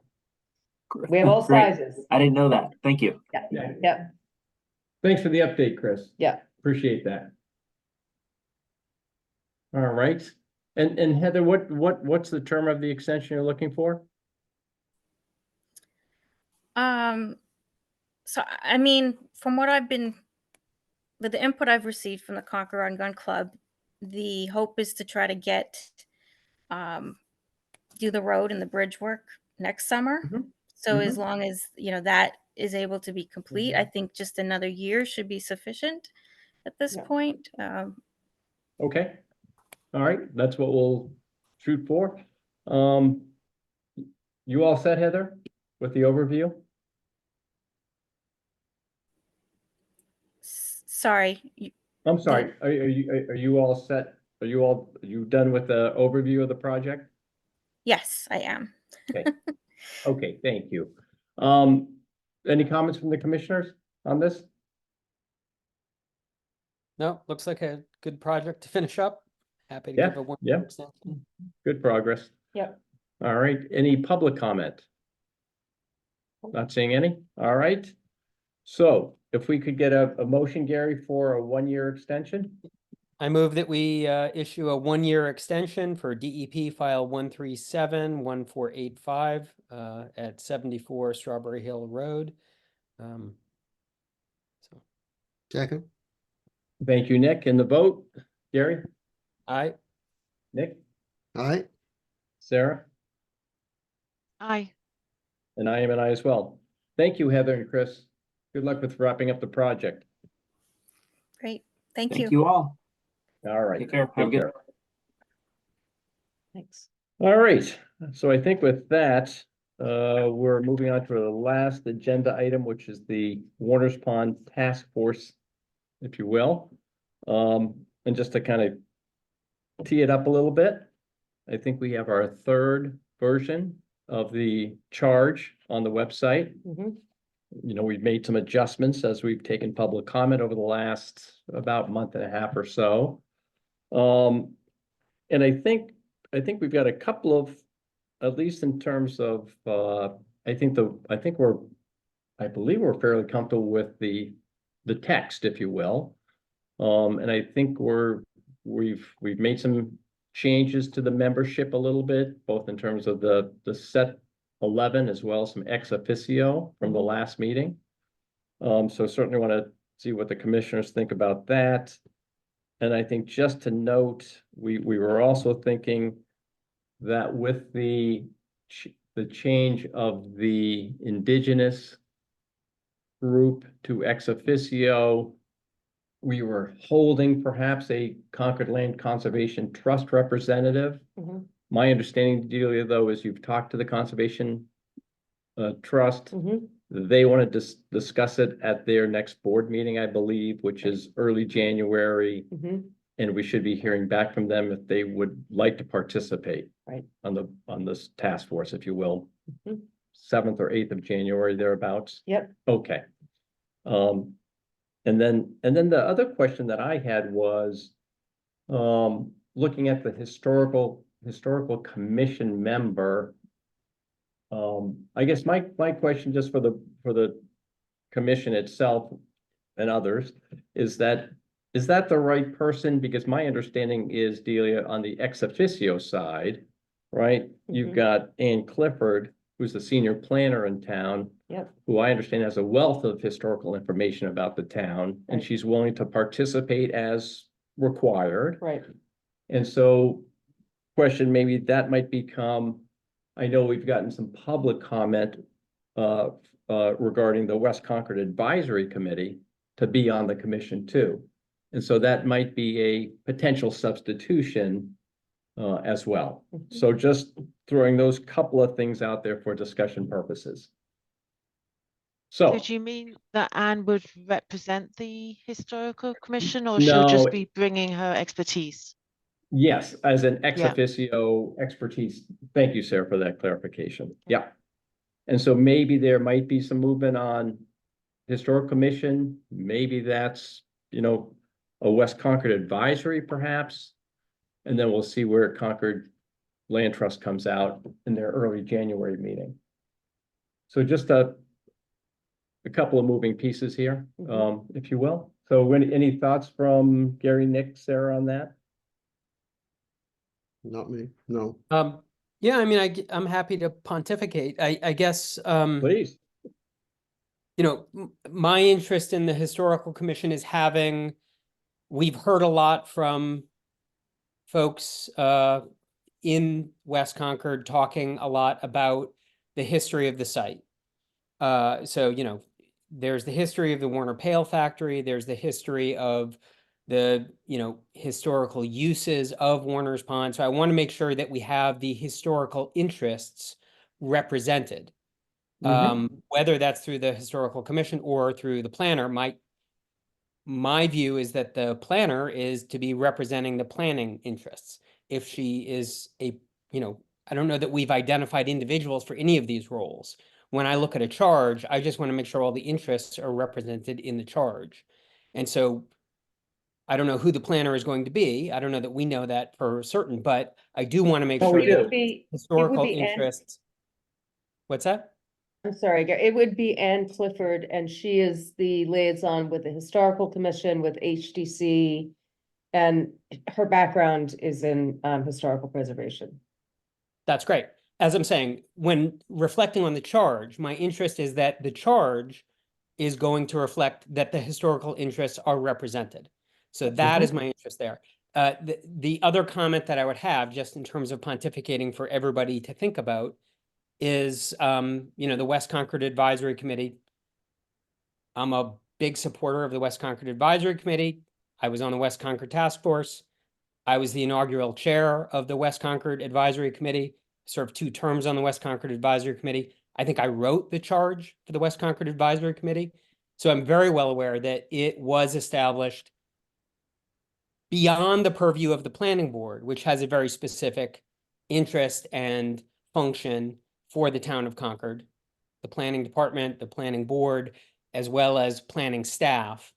The West Concord Advisory Committee is unique, right? It was established to have an active focus on West Concord, which is different than the mandate and purview of the planning board. Similarly, and this is, my view of the Friends of Warner's Pond has essentially downscale that very same purpose and activity to the Warner's Pond. They keep an active focus on the interests of Warner's Pond. So to me, just like I don't think we would need a member of the West Concord Advisory Committee and a member of the Planning Board, I don't see that we need a member of the Friends of Warner's Pond and the West Concord Advisory Committee and the Planning Board. To me, they're serving the same function. The Friends of Warner's Pond is serving the role, the interest of keeping an active focus on Warner's Pond.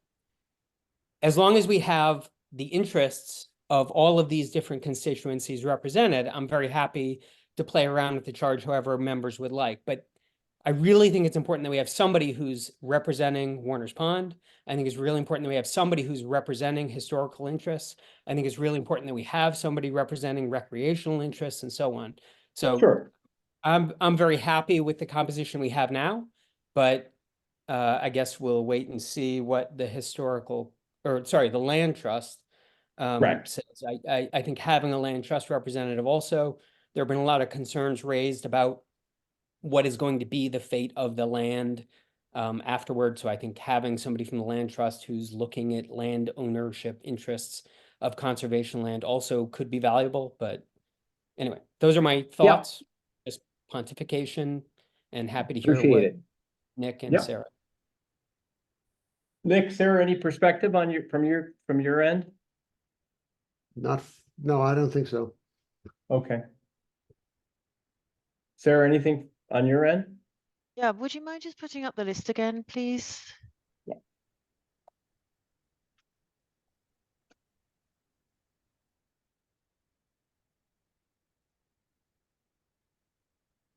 So number 10 is. I guess just listening to the comments that Gary made.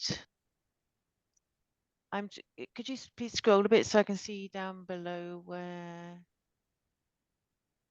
the senior, yeah, so it seems to me then that do we need a senior planner if somebody else is representing historical, I guess. But that was your question earlier, I think. Do we need both? Correct. Again, the question is, whoever's appointed by a historical commission, are they going to be as knowledgeable as Ann Clifford, if you will, as senior planner? Oh, okay. Okay. I think we're just trying to bring the best historical perspective to the discussion. That's all, right? It's not meant to cut anybody out or okay. it just, and a planner Gary's would be point. but a planner would be non-voting, whereas but if the historical piece is, which obviously is very important, shouldn't they be voting? I guess that's what I'm thinking. They would be as this historical. You're right, commission Sarah. That's a fair perspective too. If the historical commission member stays there, they would certainly have that voting perspective or that voting right. Right. Yeah. So that's a fair perspective as well. Yeah. So I think maybe we can hold and see how CL the trust comes out. And to Gary's point or concern about, we have Warner's Pond task, the Friends of Warner's Pond focused on the issue specifically to Warner's Pond. If we wanted to keep the historical commission, but the land trust defers, we still need a 11th member. Right. So something to think about there. Well, I may be over assuming here, but would an upstream abutter be a friend of Warner's Pond? I would think so. Could be. No, but we have specifically, number one is there's a Friends of Warner's Pond representative, then upstream and downstream abutters and so on. So you're right. Yeah, sorry, I missed it. That was already there. Yeah, I was just wondering if you need both, but well, but I do see them as, and as we have debated this charge, I see them as representing different interests. So again, like, I think there's 11 spots that, are representing 11 different points of view or perspectives, or they should be representing, different. The Friends of Warner's Pond is collectively representing the interests of everybody on Laws Brook, everybody on Commonwealth, everybody who is a member of that entity, Friends of Warner's Pond, and keeping an active focus on Warner's Pond. can represent people who don't live on those Yeah. streets. No, I agree, The Gary. I'm upstream sorry. abutter is how's that? really representing I somebody. missed that. I missed that line 1 was actually there. I thought we were discussing whether it should be there, but I see it is there, so that's fine. What's the, I've wondered about this, but what's the distinction between an upstream abutter and a friend of Warner's Pond? Aren't their interests going to be pretty much aligned? I mean, I don't want to name names, but like there are people who are friends of Warner's Pond who don't even live on the pond. So they don't have the same interest as somebody who would be affected, who lives directly on, upstream and could be affected by flooding, could be affected by the loss of loss of the dam, could be affected by changes to recreational amenities in that area. I think they would have a different interest than somebody who maybe is a member of Friends of Warner's Pond who doesn't live on the pond. Well, So that's true if that member is not living on the pond. Yeah. But if he is living on the pond, we have two upstream abutters. So I mean, that's not a different interest. That's the same interest. So I think I'm okay with having both, having a friend, an upstream abutter and someone who's a friend of Warner's Pond, but I think they should be representing different interests. But I think they are.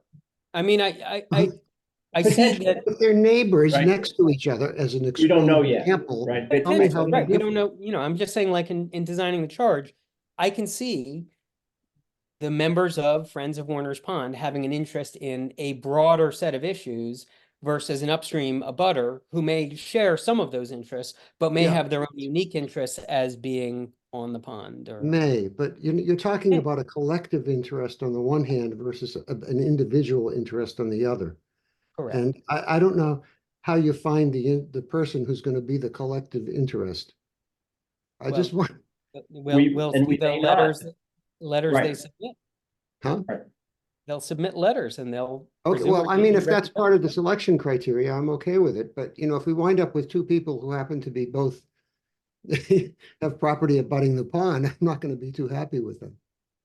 Yeah, well, that is a possibility, right? And I don't think it's a possibility we can necessarily foresee, right? Well, can it be a criterion for selection? That's all I'm asking. Right, there is criteria for selection in terms of, expertise or some element of expertise they could bring to the discussion, right? That's the qualification of those letters of Okay, so interest. are we saying we'd like to see different qualifications from the upstream abutter and the friend of Warner's Pond?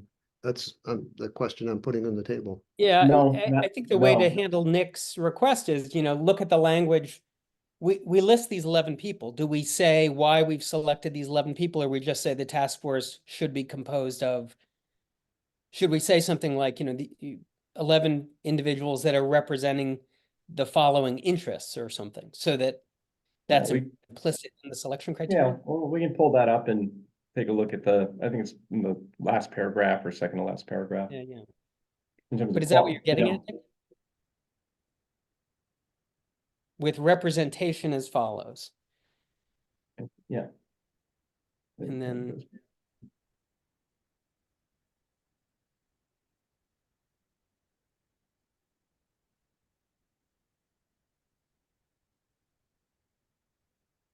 Yeah, I mean, we could throw in a phrase there somewhere that says, preference will be given to Concord residents with the specific interests above and experience, knowledge, and or blah, blah, blah, blah, blah, Nick, does that address your point? I guess, I mean,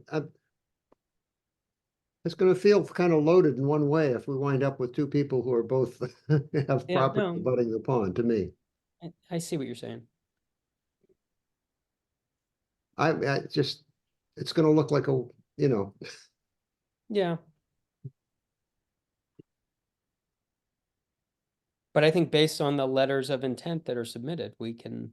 Well, we don't say anything here about the actual selection criteria. So, I mean, as long as it's taken into account. That's what the whole paragraph is.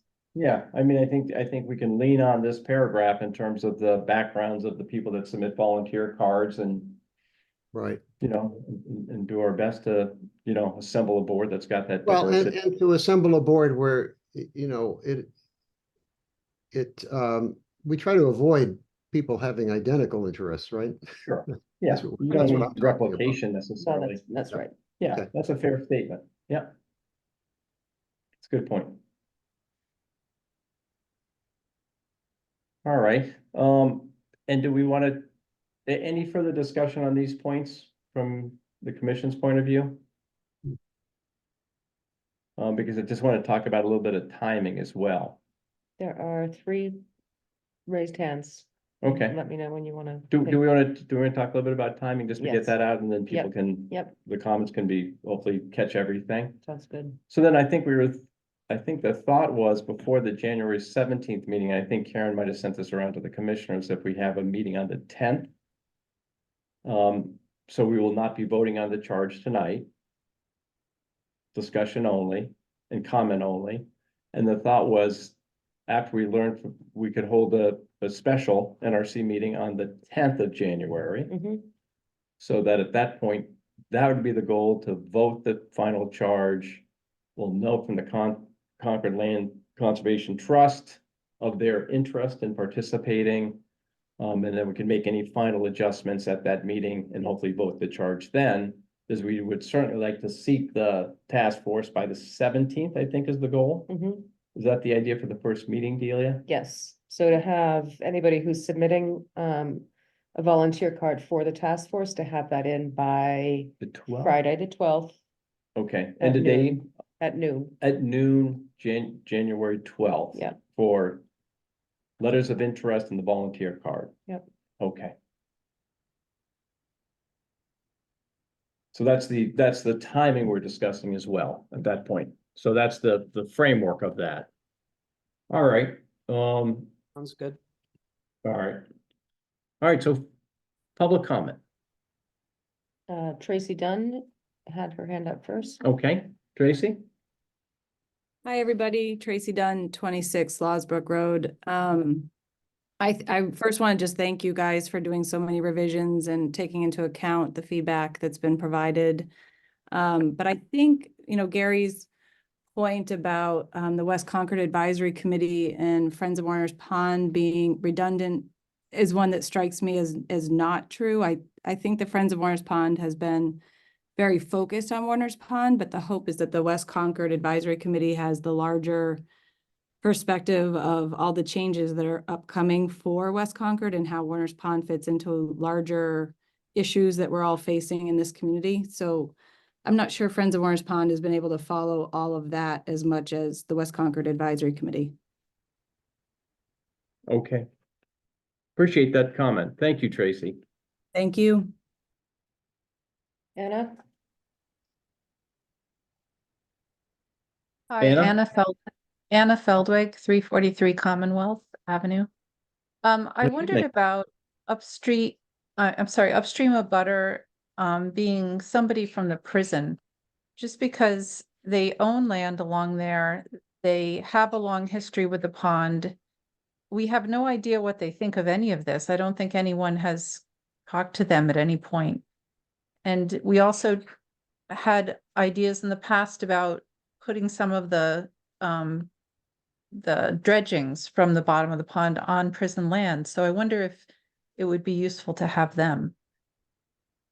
Well, I can't speak to that. Obviously, we don't know their time commitments and stuff. We could certainly invite them to be an ex officio. I think that would be a better place for them because I'm not sure they want to stay, for all the discussion points necessarily, but I know Delia, you've talked to them on and off over the years anyway, so. But I think it's a point well taken. We certainly would probably want to see if they'd want to take a position as an ex officio for those very pointed discussions on dredging, etc. Okay. Makes sense. All set? Thanks for the comment. Alyssa? Alyssa Brown, 5 Concord Green. I was just thinking logistically, as Nick was asking his question about membership. I know when you supply a volunteer card, you say which committee you're interested in, but you don't necessarily say this perspective you're coming from. And so I was just wondering how you're going to differentiate someone, a friend of White Pond, from a necessarily upstream abutter. So that's a good question, and we're hopeful that when people submit letters of interest, and we've received about nine, yeah, 8 or 9. Most people have indicated their preference or, how they would like to be identified. Some people have put more than one category down. And some have not put any down. So I think 1 or 2 have not put any down. But we're also, in addition to the volunteer card, seeking letters of interest. So if people don't submit that letter of interest, the town clerk's office is reaching back out and saying, please provide that. And, giving the guidance that this is the charge here. And I think, if we don't have that clear category identified, that we should be reaching out and asking, which category, I mean, obviously, Public Works and Recreation Commission and Select Board, and those are obvious where they're coming from. But I think that's a good point to just make sure that we're having people self-identify for their category of interest. Yeah, fair point.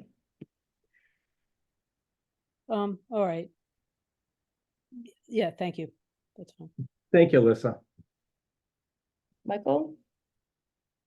Hi, Michael Sullivan. I'm at 42 Losbrook Road, so I'm an upstream abutter.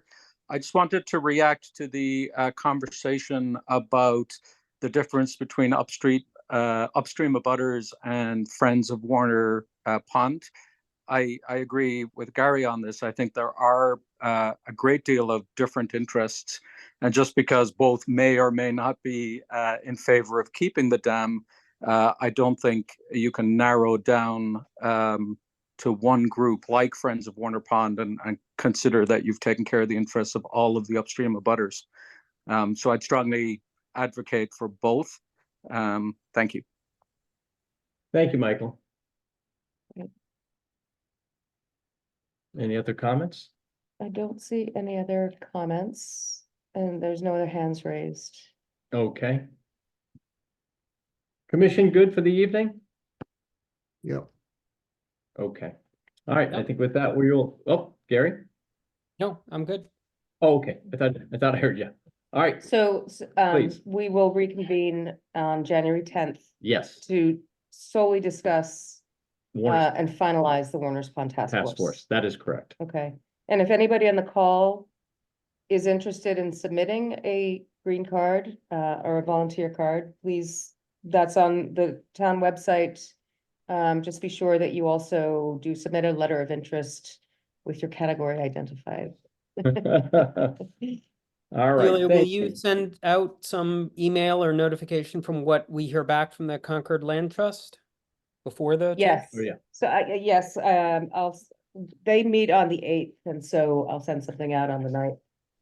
Okay. And, if there's revisions to the charge based on that, I'll post those. And I'll just point out very quickly that I had a misspelling on the task force membership for the Hassanabisco.